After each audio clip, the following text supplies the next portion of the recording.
বৃহস্পতিবারের মধ্যে ভাতা বাড়িয়ে প্রজ্ঞাপন জারির আলটিমেটাম দিয়ে শাহবাগ ছেড়েছে বঙ্গবন্ধু শেখ মুজিব মেডিকেল বিশ্ববিদ্যালয়ের বেসরকারি ট্রেনি চিকিৎসকেরা।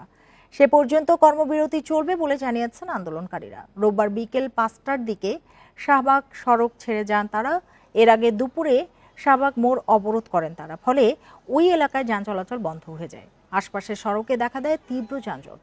বিক্ষোভকারী চিকিৎসকদের প্রতিনিধি দল সচিবালয়ে গেলে মন্ত্রণালয় 48 ঘন্টা সময় চায়, কিন্তু তা প্রত্যাখ্যান করেন চিকিৎসকেরা। এক পর্যায়ে বিএসএমএমইউ উপাচার্য চিকিৎসকদের দাবির সাথে একাত্মতা ঘোষণা করে সড়ক ছেড়ে দেওয়ার আহ্বান জানান। সেই আহ্বানও মানতে রাজি হননি চিকিৎসকেরা। পরে বৈষম্য বিরোধী ছাত্র আন্দোলনের সমন্বয়ক সার্জিস আলম উপস্থিত হলে আলটিমেটাম দিয়ে সড়ক ছাড়েন আন্দোলনকারীরা।